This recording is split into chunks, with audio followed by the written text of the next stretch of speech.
అందరికీ నమస్కారం అండి. నా పేరు లతీషు. ఈ సినిమాలో సిద్ధయ్య క్యారెక్టర్ చేశాను. అండ్ మీడియా వాళ్ళందరికీ thank you so much. And ఇక్కడికి వచ్చిన అందరికీ థ్యాంక్ యూ సో మచ్.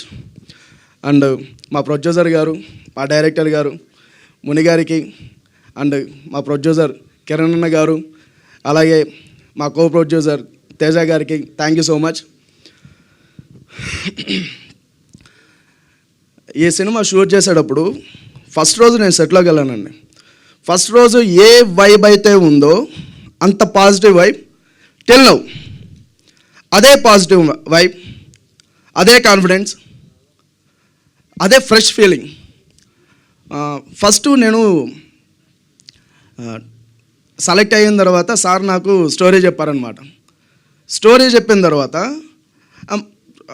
నేను డైరెక్షన్ డిపార్ట్మెంట్లో ఒక 6 మూవీస్కి చేశాను అసిస్టెంట్ డైరెక్టర్గా. తెలిసిన వాళ్ళకి చెప్పాను అనమాట, ఏ సినిమా చేస్తున్నావు అంటే ఇలాగా టీవీ అండి 90s అని. నేను ఎవరికి చెప్పినా కూడా వాళ్ళ మెమొరీస్ వెంటనే రీక్రియేట్ చేస్తున్నారు. చెప్తున్నారు, అరే చాలా బ్యూటిఫుల్ సబ్జెక్ట్ రా ఇది. నేను కూడా అవును, చిన్నప్పుడు విలేజ్లోకి వెళ్ళను, టీవీ లేకుండా పక్కన వాళ్ళ ఇంట్లో చూసి, కొంతమంది వేరే వాళ్ళ ఇంటికి వెళ్ళి చూసి, కొంతమంది వాళ్ళ ఇంట్లోనే టీవీ పెట్టుకొని వాళ్ళంతా ఇబ్బందులు పెట్టారు. సో ఇవన్నీ చెప్పారు. అండ్ అలాగే ఒకరోజు మా అమ్మ కాల్ చేసింది. ప్రతిసారి కాల్ చేస్తూనే ఉంటుంది. కాకపోతే అవునరా నువ్వు సినిమా చేస్తున్నా అని చెప్తున్నావు కదా, ఏ సినిమా చేస్తున్నావు ఏంటి అంటే ఆ రోజు మా అమ్మకి స్టోరీ చెప్పాను అనమాట.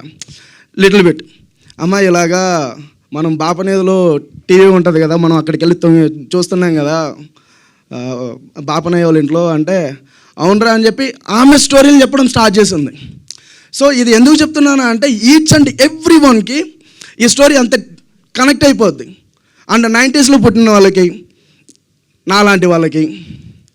సో చిన్నప్పటి మెమొరీస్ నేనైతే నేను ఇంటి నుంచి స్కూల్కి వెళ్ళేటప్పుడు మధ్యలో బాపనయ్య వాళ్ళ ఆ స్వామీజీ వాళ్ళ ఇల్లు వస్తుంది అనమాట. టీవీ సౌండ్ వినిపించిందంటే పరిగెత్తుకుంటూ వెళ్ళి తొంగి చూసేవాడిని. అరే చిరంజీవి వాయిస్ వస్తుందిరా, అరే సినిమా వస్తుందిరా అని. లైక్ ఈచ్ అండ్ ఎవ్రీ వన్కి ఆ స్టోరీ ఉంటుంది ఖచ్చితంగా. సో ఈ సినిమాని చూసినారు అంటే మీరు నిజంగా ఒక 3-4 అవర్స్ మీ పాస్ట్లోకి వెళ్ళిపోతారు.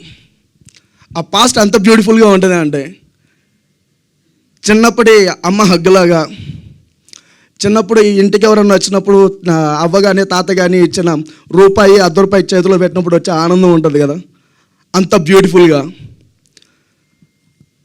ఎంజాయ్ చేస్తారు మీరు. అండ్ జెన్జీకి మనం ఇప్పుడు చదువుకునేది నేర్చుకునేది ప్రతి ఒక్కటి ఎవరో ఎక్కడో చేసిందే. వాళ్ళు అక్కడ బుక్లోనో లేదంటే ఒక వస్తువు రూపంలోనో ఒక డాక్యుమెంటరీ లాగో చేసిందే మనం చూస్తున్నాం, వింటున్నాం. ఇది కూడా అంతే. అప్పట్లో టీవీ ఉన్నింది. అప్పుడు జస్ట్ ఆ టీవీని చూసేదానికి ఎంతమంది ఎన్ని రకాలుగా తహతలు ఆడేవాళ్ళు. అది మీ అమ్మా నాన్నతో కలిసి వెళ్ళండి. నిజంగా మీకు తెలియని మీ అమ్మా నాన్నని మళ్ళీ మీరు చూస్తారు. యాక్చువల్లీ వాళ్ళు చెప్పే మెమొరీస్ని వావ్ ఇంత చేశారా ఆఫ్టర్ ఆల్ ఒక టీవీ కోసం అనేసి మీకు అనిపిస్తుంటుంది. ఎందుకంటే ఇప్పుడు వైఫై వచ్చేసింది. ఓకే, సో మా సినిమాకి వెళ్ళండి. April 17th రిలీజ్ అవుతుంది.